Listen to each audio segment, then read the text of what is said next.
Hey guys, welcome back to my channel. Welcome back. How are you all doing? I hope you all are doing great. So I decided to make another video because you guys were liking that segment, or that, what will I call it, that video that I'm doing about Igbo men and their wife material and all that. But today we are devoting this video for the in-laws. Now, if you are somebody, anyway, welcome. My name is Justina. If you're new here, I always forget to introduce myself. If you're new here, my name is Justina. I am a mom of three. I have two boys and one girl. And here we do family content, cooking and eating and family lifestyle, and just me being a mom and how I go about my day as a mom of three. So welcome. But today we're doing a sit down video. So this video is all about the in-laws. Now, if you are somebody that is not from the Igbo culture, you have never associated yourself with the Igbo culture, this is your first time of coming to the Igbo culture because you're marrying or getting married, you're going to get married to an Igbo man, or you're dating an Igbo man, or he has proposed or whatever. Now, this is what you should know, because this is a boundary that you shouldn't cross. Now, you shouldn't cross this boundary at any cost. I don't care what happened. You shouldn't cross it if you want to have a happy marriage life. Like this determines whether you're going to have a peaceful marriage life or non-peaceful marriage life. I feel like when us Igbo women are getting married or praying to find a husband, what we are also praying for is to have a good mother-in-law, a good sister-in-law, a good in-law as a whole. That is what we are praying for majority of the time, for us to have a good in-law. Because if you have a bad in-law that does not like you, they will stress you out. Now, what you should never do in your marriage is to have issue with your in-law. It does not matter if that issue is your in-law's fault or your own fault. It does not matter. What matters to your Igbo husband is that you're respecting his wife. You're respecting his mother, and you're respecting the sister-in-law. Yeah, all the in-law, every in-law, you're respecting all of them. The sister-in-law, even the junior sister, any of them that belongs to your husband, be it mother, be it father, be it brothers and sister, you always have to respect your in-law. There is no, no, I don't like, no, you don't like who? Do you want him to send you home? Do you want to find yourself in your father's house the next morning? You cannot say, I don't like why you don't like your in-law? And it does not even matter if your in-law started giving you the attitude in the first place, and now you're trying to respond to the attitude that you're getting from them. You cannot say you don't like your in-law. That's just nonsense. Don't even say it out loud to your husband. You might think it in your brain, but you cannot say it out loud. Now, when it comes to being married to an Igbo man, now this is not all of them. Some of these men and their family feels like you are a visitor. Now, they feel like you're just here to do your job, and that job is to give them grandchildren and to look after their son. But when it concerns their family, you are not part of it. They still see you as an outsider. They still see you as a visitor. So, whereby when they are hosting a family meeting, now this actually blows mind.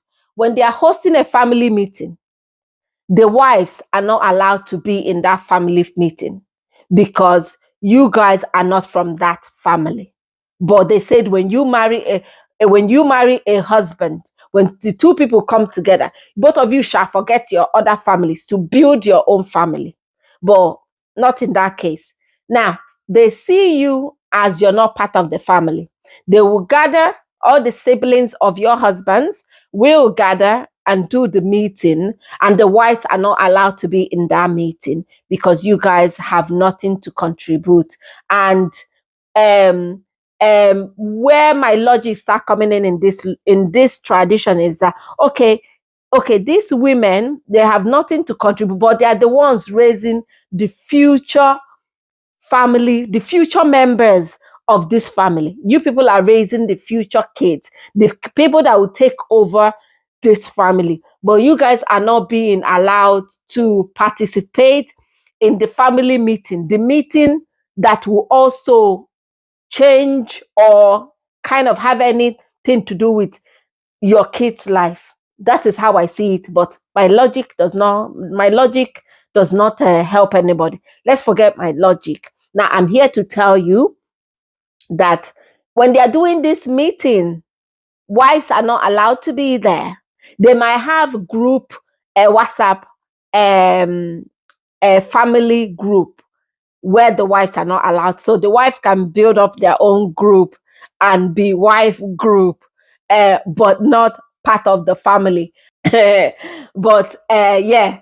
And also, if you live within Nigeria, anywhere in Nigeria at all, if you got married to an Igbo man and you people live in Nigeria, now your in-laws can come in at any time to your house. They don't have to call you to tell you. Not here that you be like, oh, my mom rang me.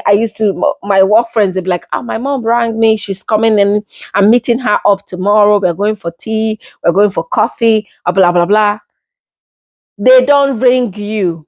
They might tell their brother that they're coming over to visit. Okay. And their brother, with your husband, might forget to tell you that the mother and the sisters are coming over to visit. So they might discuss that with the brother, that they're coming over to visit. And you might just be in your house sitting down and they will just enter. And you have nothing to say about it. You're not going to be like, what are you people doing here? You did not tell me. Ooh, girl, do you want to be sent home? You can't say that. Please. That is not how to behave with your Igbo husband. This is the quickest way to have issue with your Igbo husband, to question the coming and the going of his family in his own house. Now, what makes me laugh is that majority of these people thinks that because the husband is a man, okay, the things that everything that runs in this house is provided by the husband. Okay. Now they don't care if the wife has business, if the wife has job, if the wife has anything. They don't know how the wife is contributing to this household. They don't know, they don't care. Even they will not ask, they don't care. What they see it is that they are coming over to their brother's house. How dare you tell them not to come over to their brother's house? Now that house, they don't know who's paying bill, who's paying electricity, who's paying blah, blah, blah, who's doing what, who's in charge for food, who da, da, da. They see it as this is our brother's house. We are allowed to walk inside our brother's house. We're allowed to go inside our brother's kitchen. We're allowed to take our brother's food. We're allowed to eat it anyhow we want. And you, the wife, and for the fact that they are in your house does not mean that they will come and help you cook. Oh no, they will be in their room and then you will cook. Immediately you finish cooking, they will come and take the food and eat. And you shall not say anything about. You shall not say, where are you when I was cooking? That is not her job or his job to come. Even if he's coming, let's say your in-laws is on the way coming, your husband can just call you. My sister is coming, my brother is coming, my mother is coming, my uncle is coming. I hope you have food. Cook egusi, cook obono, cook gori. So what I'm trying to summarize to you is that your in-law is before God, after God, your in-law. That is how you measure it. You measure it, you respect God and then you respect your in-law. Even if you don't give your husband enough respect, you have to pour all the respect to your in-law. You have to make them see you as a good person, a good wife, a good everything. Whatever they are doing, you shall not complain. Whatever they are doing is not your business. They can come in and out. They can take whatever they want. They can It is not your business. And then if your husband is the firstborns, because the firstborns, they're usually the provider of their extended family. Now, when your husband is giving all his money to his brothers and sisters and mother and blah, blah, blah, you cannot say, why are you giving that money? Why are you doing this? Even if you people has not paid your children's school fees, you have not paid your house rent, you have not paid your blah, blah, blah. He's still entitled to give all his first responsibility is his extended family. And then you and your children is like the second responsibility, because he's going to give everything he has to his extended family. And you as a wife will not have any problem with it.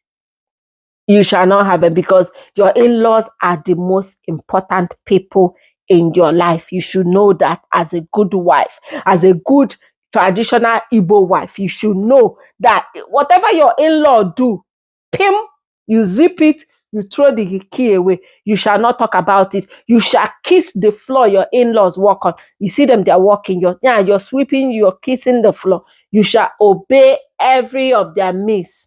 Now, some of this in-law can be a devil in disguise. They will do, and it does not matter how you're trying to please them. That is what pisses me off with some of this in-law. Some of these in-law are demons.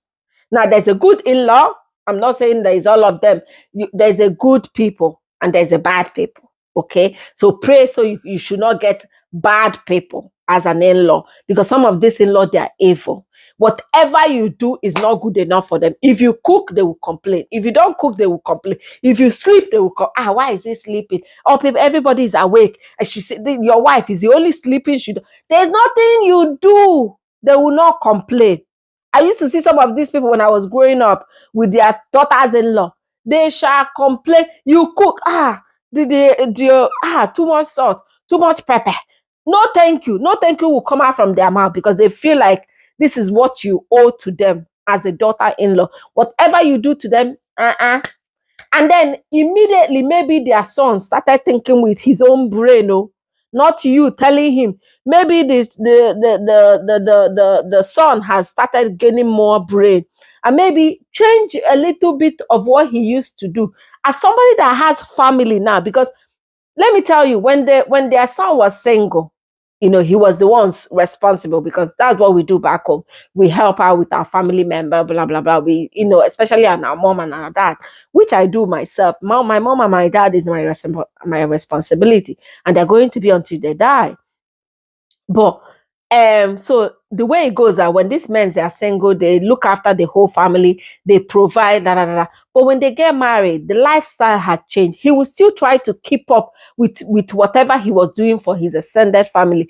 The one that has sense will pull out a bit and be doing the ones that are necessary. Like, if your father is retired, if your mother is retired, they are not getting any payment from the government. It's not like here. So it's up to us to look after them until they pass away. Now, that is acceptable. That's understandable. But you can't be giving somebody that has 2 feet, your sibling that has 2 feet, to go and hustle for himself, to go and find something to do for himself, money that you're supposed to use and be feeding your family, because now you have children.